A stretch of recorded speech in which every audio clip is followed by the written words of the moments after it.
Oh hey, didn't see you there. And today is National Voiceover Only Video Day. So today's video is voiceover only. And man, what a coincidence it also happens to coincide with National Air Conditioner Breakdown Day. Well, I'm glad I'm one to celebrate the holidays, especially those national ones, to feel extra patriotic. Though I can't help but feel like I'm forgetting one. Well, while we're on the topic of forgetting something that may or may not be important, let's talk about the underrated.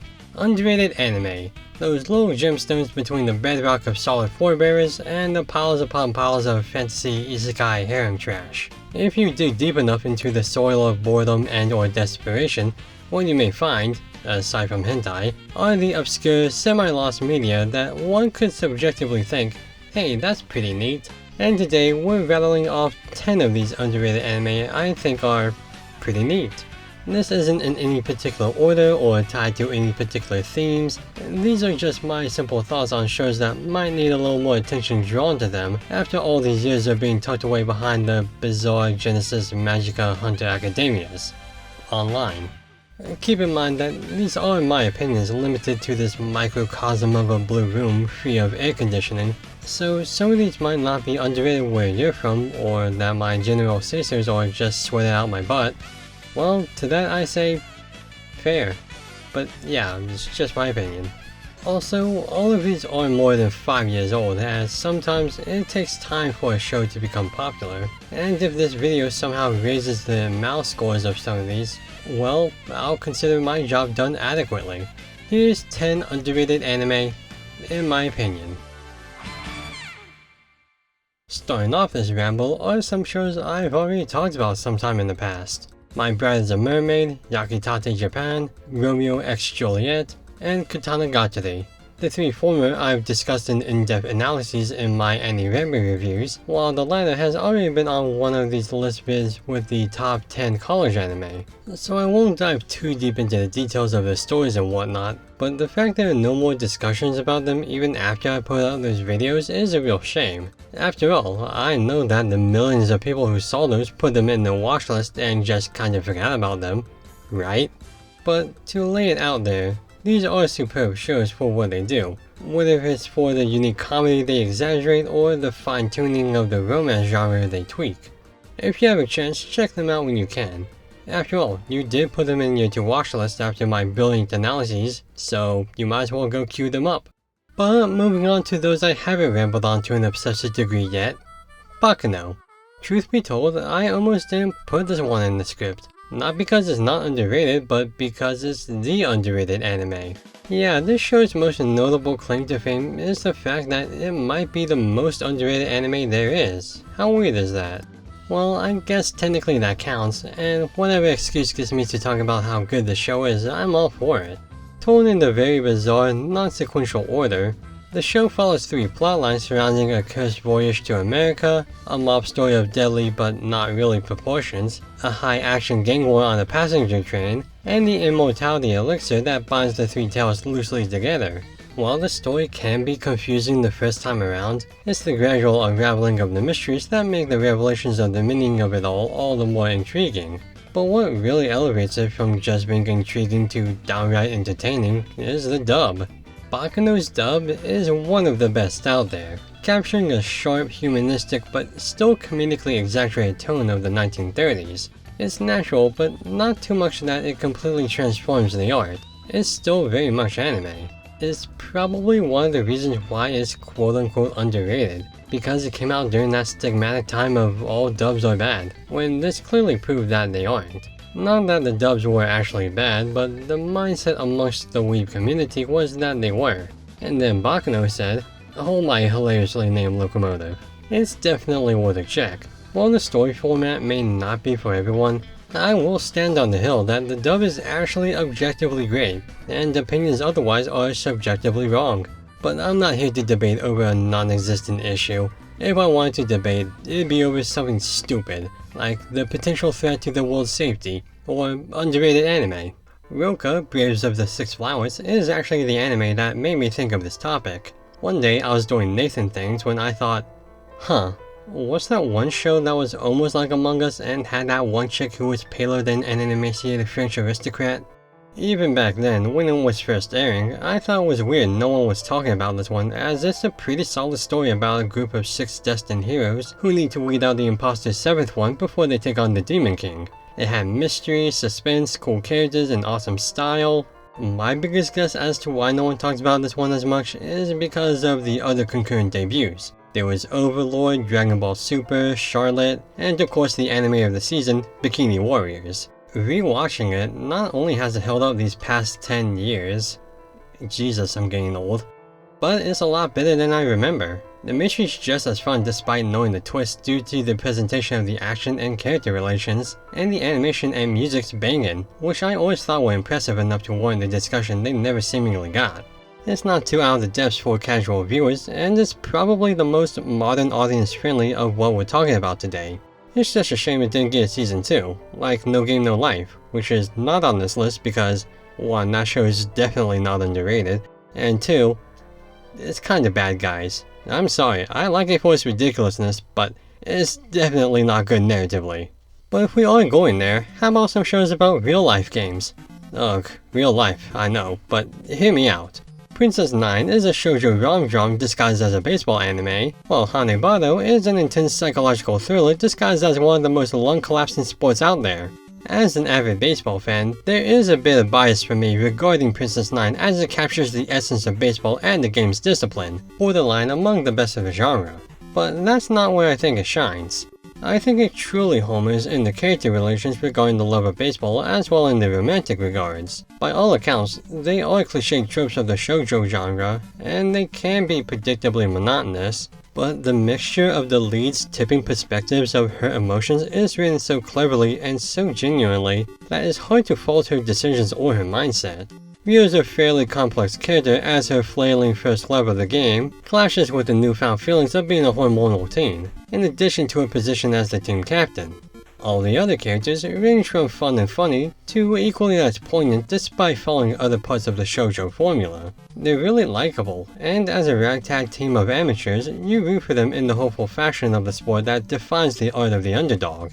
On the other side of the spectrum, you have incredibly unlikable veterans of a sport with more action in one set than that of most baseball games. Hanebado is a deconstruction of the sports anime where the lead isn't a newbie but is actually a retired badminton player with multiple accolades. Ayano Hanasaki is dragged back into the badminton scene as she enters high school to confront her dark past of playing badminton.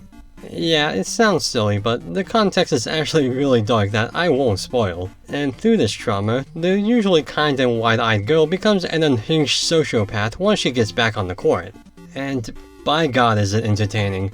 She is such a fascinating choice for the lead, and her psychotic tendencies to revel in her opponent's overwhelming defeats makes her one of the scariest protagonists in a non-horror anime out there. She is so entertaining that she made the sport of badminton look like a deathmatch, and the only thing holding her back is the fact that this isn't a horror anime. She alone is worth looking into, on many facets. She'd probably be on some list out there if she existed IRL. Not only that, but the action's dynamic, the music is superb, and the story of Ayano reuniting with her mother for her own twisted motivations is deviously unique. I do wish the rest of the cast was somewhat better written, but on the plus side, the deuteragonist Nagisa is not only just as complex as Ayano in her pursuit to be the best through strict training and relentless rallying, but she has the benefit of being a tomboy, so there's that. Both of these shows are among my favorites of the sports genre, with the stakes properly addressed and the means of the protagonist laid out in well-formulated ideas of youth, trauma, and the competitor's mindset. Or in Ayano's case, the executioners.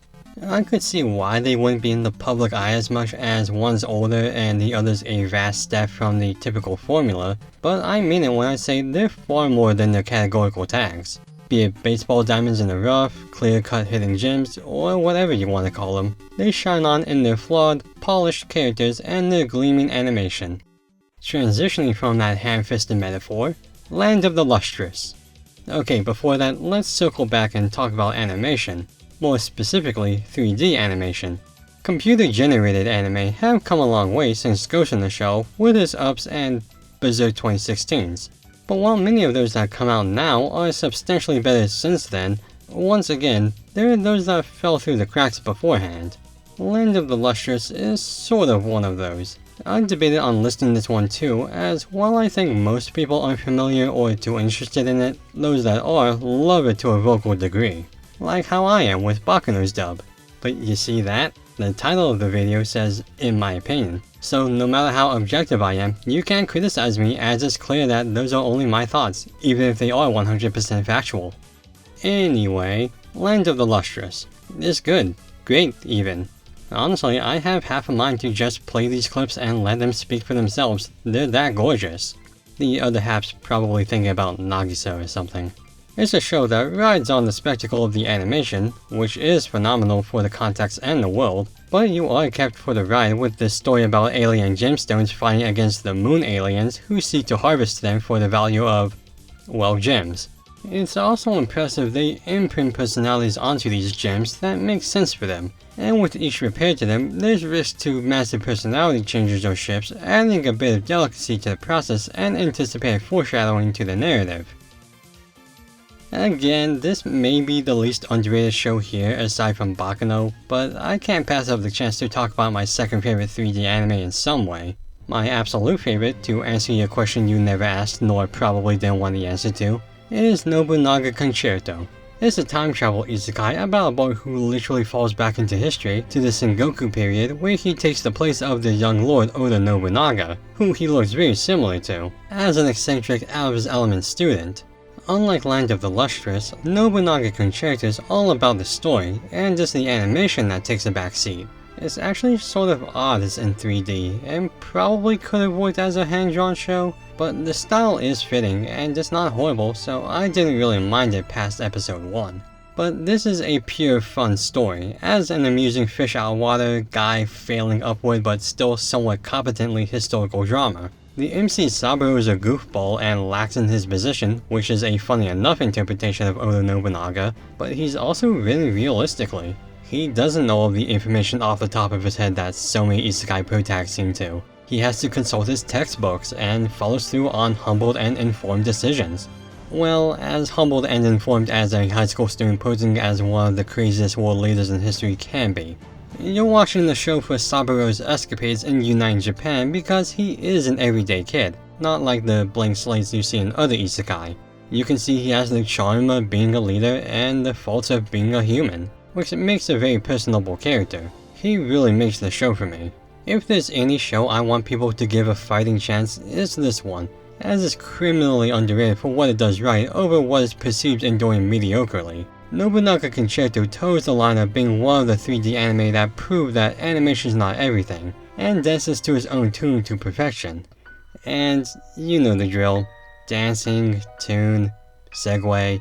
The last show we're talking about is Princess Tutu, a magical girl anime about a ballerina in training named Duck who becomes a magical girl to mend the heart of a storybook prince. It sounds prissy and for little girls, I know, but I'm serious in saying it's one of the most beautiful anime out there. And it's a crime it's not pedestaled with the likes of Utena, Sailor Moon, or Madoka as one of the great magical girl shows. The atmosphere of the melancholic dances sway the tone of the story as a heartfelt and mythical experience of learning about love and grace. This is counterbalanced by the charisma of the characters, particularly Duck, as they navigate this world of expression through their own terms in confronting identity, meaning, and growth. Duck herself is a fun enough character of a ballerina in training trying to fit in, but when she turns into Princess Tutu, when she enters the story, she's transformed into someone who knows what to do and does so through the dance of life, leading from the motifs of her role as a storybook device and a dancer, both of which have a pre-written path. That's really smart and low-key kind of existential. I won't delve too much more into it as I really believe it's a show to be experienced firsthand, and the less I say the better, but this does beg the question of experiencing anime as a whole. Word of mouth and the great web of the internet has made anime a cultural titan in the world that calling things under or overrated seems less potent than, say, 10 or 15 years ago, as so many people have heard and seen these shows and formed their own thoughts before we can fully claim how they perform monetarily or critically. It's easy to say Solo Leveling is overrated because of the amount of eyes on it, but you could say the same for something like Frieren because of the critical reception, then the meaning of the word kind of waters down in that aspect. That's not to say these shows don't have legit praises or critiques to have about them. I'm just saying that the estimated worth of a show based on wider speculation is muddied by the growth of anime as a whole. That's not a good or bad thing, it's just the nature of a growing medium. My overall point is, in making this list, a claim that these shows need to be watched more, while opined in terms that thin out by the day, I hope that these anime at least make for new experiences for at least one more person out there to say, yeah, you know what, that was pretty neat. Why aren't more people talking about this? But that's just me. I didn't even cover anime movies, which are a different beast to tackle. Maybe if this video does well, I'll make a follow-up. Anywho, are there any shows out there I missed? Probably, but be sure to let me know in the sternly written comment below. It's great for the algorithm and you tell me off. Win-win. But for now, if you'll excuse me, I'm off to celebrate National Get Your Air Conditioner Fixed Before You Die of Heatstroke Day.